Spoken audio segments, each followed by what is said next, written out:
nice when I got the headset on and all that. So You actually look like a technology guy at this point. well, I've got this big wraparound screen.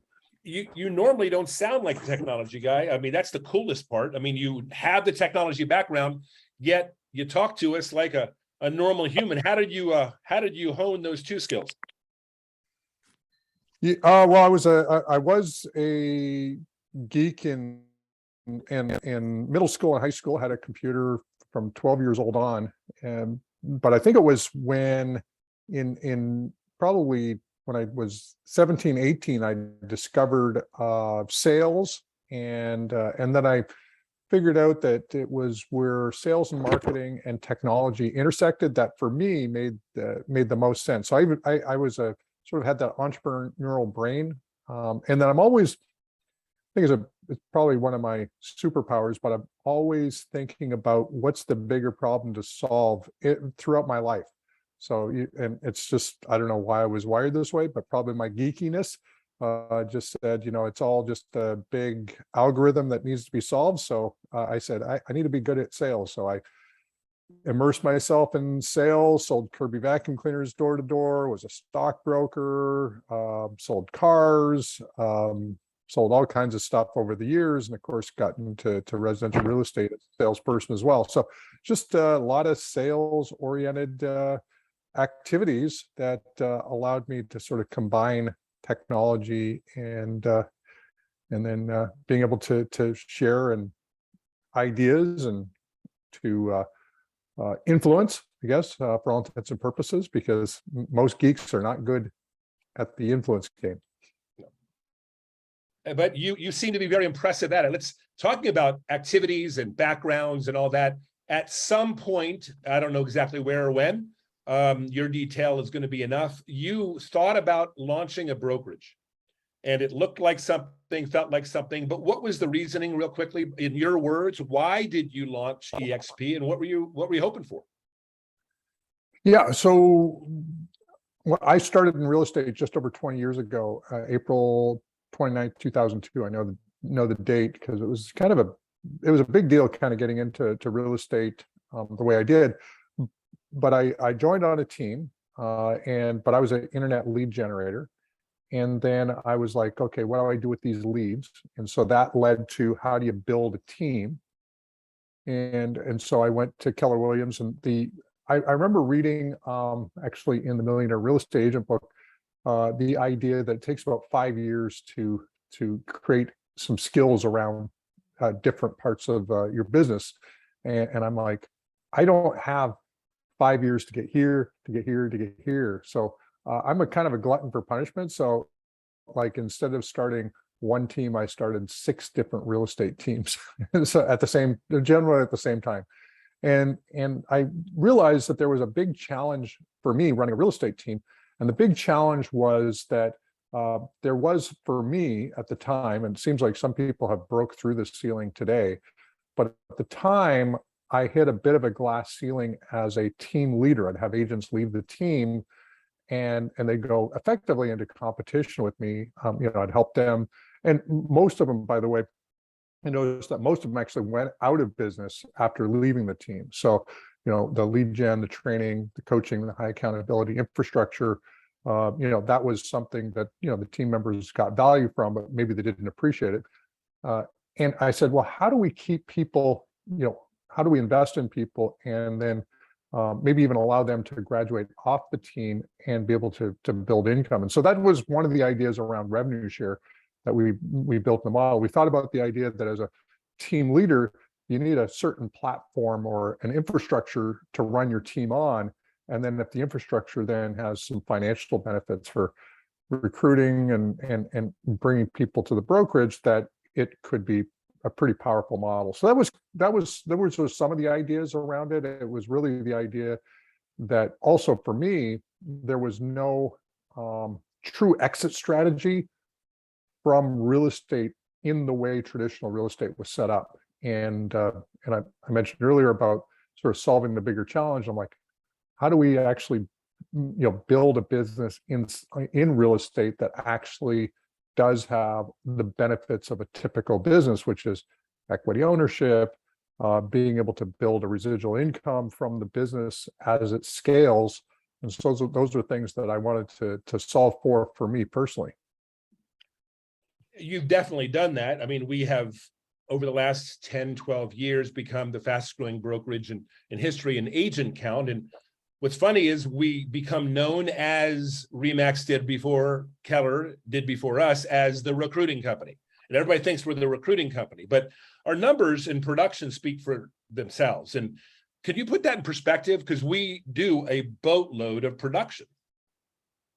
We do, yeah. You start to look at eXp agents in aggregate, and we're actually more productive than the industry average. So we're actually, we're actually above the industry average in terms of production per agent. And a lot of that has to do with the way that we structured compensation. So we introduced and created the very first Icon agent program in 2014. And we did it for the single purpose that we knew that the top agents at any brokerage that they went to was getting a special deal. Just nobody knew what the special deal was. And so we said, if we want to attract these top producers, why don't we make the special deal actually overt and be able to recruit to it and be able to bring those top producers over, because agents will gravitate to where the top producers are. And then we start to think about all the things that happened because of that. I mean, the masterminding, I read the messages and I talk to people and saying, because of eXp and being able to be around so many icons and the fact that we got icon-versations and all these masterminds, my businesses went up faster at eXp than any other brokerage I've previously been at on a significant level. And so just creating those opportunities for connections with other top producers really is all about, leveling up your production.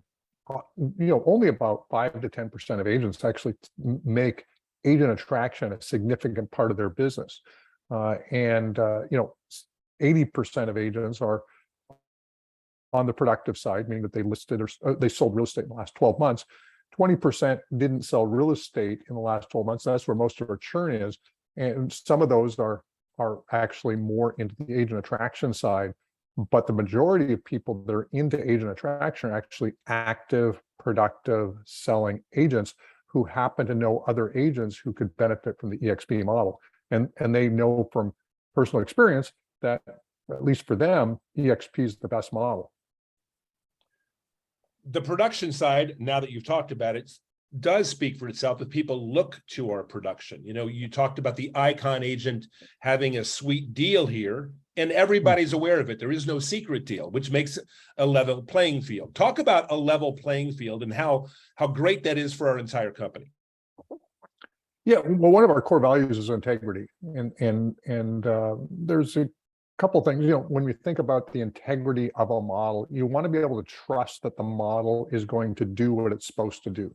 You want to be able to trust that the person down the street, next city, next county, next country, doesn't have some sort of different deal than you do. And when there is a different deal, not to say that there aren't strategic reasons why we might do something, but as a general rule, it's exactly the same for every single person in the company. 84,000 plus agents have exactly the same opportunity, the exact same deal. We keep on investing in it.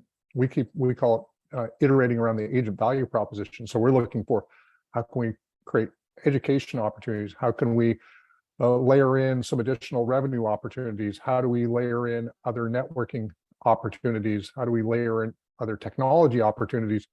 But it's the nice thing is that it's only one model that we have to manage really around the world, which means we get to create common language, we get to create a common vocabulary, and we really are building this together. You'll see a lot of brokerages will have 200 agents in an office, and there could be 140 different pay plans. Because there's every time somebody goes to potentially walk out the door, they have to sweeten the deal for that agent and to keep them and retain them. But our model is so generous to begin with that it's just a great agent attractor, and there's really no need to create a new special deal for the next agent who might want to leave for the next shiny object. And they often want to leave for the next shiny object, but we keep throwing interesting objects in front of them within our umbrella. That's what causes them to not look outside our doors, but to stay here, along with some of the things that keep them here. Our equity program. Can you speak briefly for that? Because a lot of people get the wrong perspective about our stock going up or going down, where in most companies, they don't get stock at all. So can you speak to that?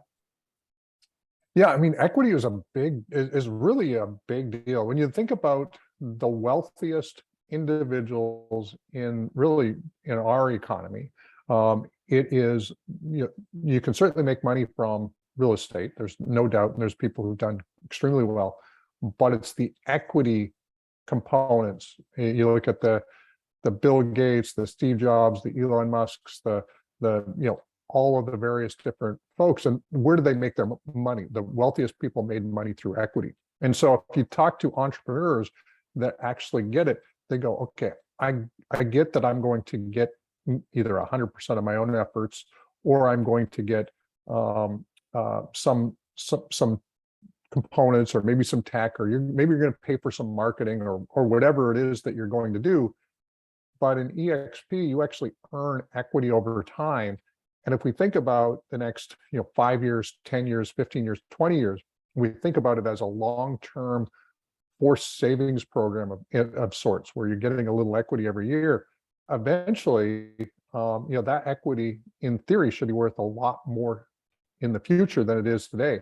But even if it wasn't, most agents, and I was one, most agents aren't the best at sort of saving and investing for the future. And so having it in this other form of, we'll call it currency, something that's a little less liquid, creates this nest egg where if something happens, 4 or 5 years from now, it takes a little work to convert it from stock to cash, but it gives you that extra security, which could be the difference between, and I've had so many stories around how it's paid for medical expenses, or it's helped put kids through college, or it's done these different things. I had somebody last week at Build, and this wasn't with regard to the equity, this is regard to the revenue share, and maybe it was the combined. I didn't get the exact details, but a woman came up to me and said, I got divorced quite a number of years ago, and I joined eXp 2 years ago. And I can say for the first time in my life, or since getting a divorce, I'm not going to sleep scared. And so that was like a huge deal, because when you're an individual producer on your own, you've got family, kids, whatever things that that you're responsible for. It is a bit of a scary place to be, and a lot of agents don't identify with it when they're younger, but as they get older and they've got more responsibilities, that stuff becomes more and more important. So the equity component is one of those additional components you don't really know you need until you need it, and when you need it, which could be later on in life, all of a sudden you've got this extra bucket. And it's nice having an extra bucket. Look, it's the extra bucket idea, the equity, the revenue share, the lead generating platform with KV Core, the ability for agents to get access to health insurance at a fair price, or at least a reasonable price. These are all reasons why we've become the fastest growing brokerage to 10,000 and 20,000 and 30,000. Now we're at 80,000, approaching 90,000, and most companies have never gotten there. For a moment, put on your agent attraction hat. I'm actually sitting in Zurich, Switzerland, just got off a plane. I'm in Zurich, Switzerland. And if we were launching in Zurich, and you were wanting me to go up to an agent in real estate and tell them 1 or 2 or 3 things about eXp, they'd be the first things they'd ever hear about our company. What would be the things you'd want me to tell them? I'm not trying to be corrective at all, but I would likely just ask them, how is real estate done here? And just start to the Stephen Covey, the Seek First Understand, just say, hey, I'm really interested in how this business works here in Zurich. I'm from the US. We've got a really neat model there, but how does it work here? How's your splits work? How do you transfer properties? How long does it take? What do you do for mortgages? I would go and just be curious about their business first. And then I would say, man, that's awesome. The reason, one of the reasons why I'm here, potentially, if that is one of the reasons, I don't know what it is, but I would say that, something to the effect of, hey, I'm actually looking to bring a real estate brokerage to this country, whatever the country is. Switzerland is this particular case. I'm actually looking to bring a brokerage from the US. Would you or anybody be looking for an opportunity to expand a business here? And I probably, and then they go, I'm curious, I'm interested. Well, let me share with you some of the benefits that we've created in the US and why it's been the fastest growing real estate brokerage. And I just say, one of the things is we've actually created the first retirement program, or ability to actually build something beyond just the listing and selling of real estate. Do you think that's something that would be of interest to agents here in Switzerland? And then I'd say, one of the things that we've done is we've created an equity program where agents actually become owners in a publicly traded NASDAQ company. And do you know any agents who would like to be owners in their own brokerage? And so I'd probably posture it like that. And I'd ask the question because questions lead to the types of answers. First of all, who's going to say that they're not looking for a retirement strategy? So you're asking them a question that they would, if they say no, they're not looking for any sort of additional opportunities. Well, you don't want to talk to them anyway. So it's a filtering process to some extent if they're just being difficult, or maybe they don't care. Maybe they're independently wealthy. They're in Switzerland. Their father owns a bank. But the reality is that most people are looking for opportunities. Most people are looking for ways to build long-term wealth. Most people are looking to be on the front end of something. And so I would just lead with sort of the opportunity of being part of something coming to the country. By the way, in my opinion, just as an entrepreneur, the details don't matter that much. The details matter in that when somebody actually digs into it, they need to make sense. But as Gene Frederick talks about all the time, people join people. And so when you think about it from that perspective, then what you want to do is you want to form a relationship. And then you can come in and fill in the details later, rather than going straight to the details. A lot of people sell features, not benefits. A lot of people, think about eXp, eXping on people, and so I like to think about the idea that we are in partnership with whoever we're in conversation with, and our goal is to really just provide them somebody that they can get good consulting from, conversations from, and is effectively their friend relative to the subject that you're talking about. So if we're talking about real estate, you want to say, hey, I don't know if this is a great opportunity or not for you, but if you're interested in exploring it, I'd love to show you what it is. Maybe it's for you, but maybe somebody that this might make a lot of sense for. I'd love to just, collaborate with you on that. So just those are the ways that I would approach it. Just say, hey, I don't know if this is for you or for not for you, but my guess is that, we're getting along great. You probably know somebody that this would make sense for. And by the way, once they start to identify a few folks that might make sense for, guess what? That's their revenue share group. Makes sense for them. Great answer. Great answer. Let's go to a personal factor for a moment. You launch a company, 84,000 people are following now, and many of us are running up and helping lead the company as well. One of the things that you have to have is some pride, and I mean that in the best way, of some things you've accomplished here, or we've accomplished here. Could you identify one or two things that you were expecting and we hit, and maybe one or two things that you weren't expecting and we still did? Well, I say this, and I make sure that this goes in every press release in the company, that we're building the most agent-centric real estate brokerage on the planet. we're building the real estate brokerage that, had it existed back in 2009, I would have been an agent there. Literally, I would have been an agent there because the opportunity is just that good. And so what I'm proud about is really delivering on what we set out to do in 2009. It's one thing to actually build a business plan, and I've built hundreds of business plans. I've probably launched 17 companies over the years. And so I know the difference between writing a business plan and executing a business plan. And executing a business plan in a true alignment with the original plan is almost unheard of. And so the fact that the revenue share program that we built back in 2009 is effectively the exact same plan that we have today.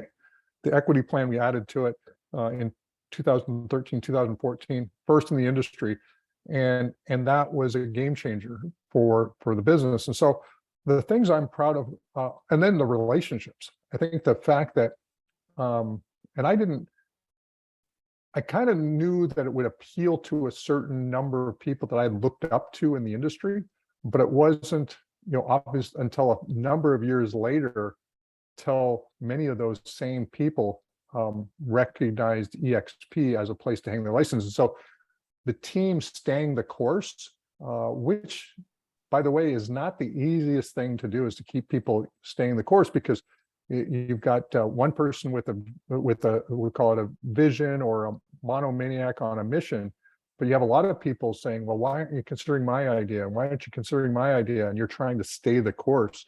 And that's a tough thing to do, is to stay the course when you do have other people who want to provide some feedback, some input. But when your vision is, this is the person that I'm looking to solve the challenge for, which again, I call myself a focus group of one. But I say, if we can stay the course, we're going to be able to attract a lot of other agents and brokers who think similar to me. It may not be 100% of the market, and it may only be 5 or 10% of the market. Of course, we're already close to 5% of the market in the US, but that's the market that I'm looking to solve the pain points for, and that's a big market. You talk about a big market. I've heard you reference before, and I'm paraphrasing here, that we don't compete with other brokerages. We're really looking at ourselves as a platform. And if there's a competitive streak in us, it's really against the Zillows or competitively against the realtors. I know our acquisition of Zoocasa in Canada recently probably spoke to that. Can you speak a little bit further to that point? Yeah, I think what's the phrase is that, winners focus on winning, and others focus on winners. So I don't really think about, and also we get to define, what do we mean by winning? Obviously, agent count is one of the metrics that we would use, but it's really the more qualitative metric of what are we hearing from agents in the field? How are we impacting their lives? And what are the things that we're doing to improve the lives of agents? And when we think about iterating around the agent value proposition, we say, if we stay the course there, then it's inevitable that eventually we'll be, 200,000 agents, 500,000 agents, 1 million agents. But it is very much a stay the course mentality. There's a lot of folks, I think, that will get a certain degree of success, and then they'll ego and other things. And obviously, we got to watch it ourselves. I mean, I'm saying this about others, but I think about even ourselves. Like, how do we stay humble while building the largest, fastest growing real estate brokerage on the planet? And I think that's the piece that I want to continue to stay the course on, is making sure that we stay humble. We remember that this is about the agent. This isn't about the management team, though necessary. It's about the agent. It's not about shareholders, though that's a necessary component because we're a public company for our agents. It's really about the agent and staying that course and staying humble around that course. Great answer, and I appreciate that. And again, we appreciate your time today. We just have a couple more questions for you this morning, Glenn. We're talking agent. You know, our company was born out of the last settling of the market. Most people would say around that 2007, 8, 9 period. And then we were launched. Well, we know the market is settling again. I'm not going to ask your opinion at the moment, although everybody wants me to. We're going to ask a different question.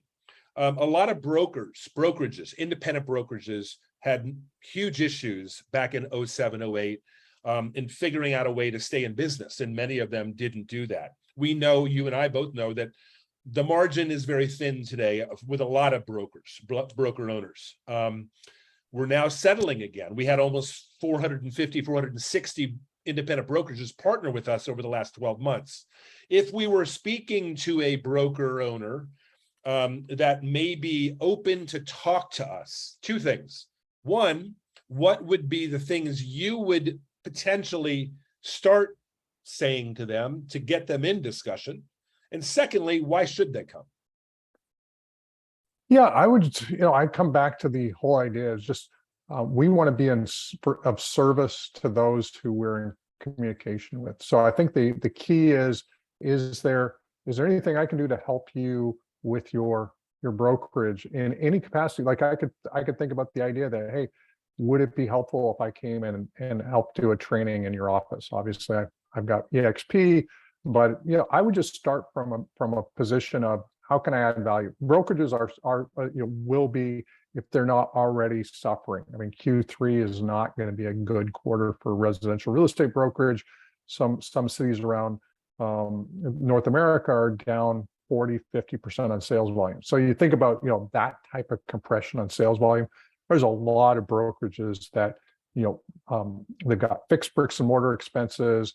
They've got these other things. So I would just come at it from a partnership perspective and just say, hey, I've been in the business for a while. Maybe if you have, if not, somebody who's been in the business for a while, probably somebody in your that maybe sponsored you into eXp. And just say, I do some consulting. I help broker owners sort of figure out their P&L situation and see if there's some synergies and some things to do. Would you be, how are you doing? What's your goals? And just ask questions. And then eventually, if you come from that perspective, you'll be able to come up with ways to add value. Again, I try not to come at it just straight at them with eXp because that will put up the defenses. But if you come at it from the perspective of, hey, I'm here, I'm in your market, maybe you're not in the market, but you're there to help brokerages succeed, and you've got a number of partners that you work with that can help broker owners succeed at a higher level. And if they're interested in spending some time together, then let's spend some time together. And that's really it. Hey, and you could use a leading question.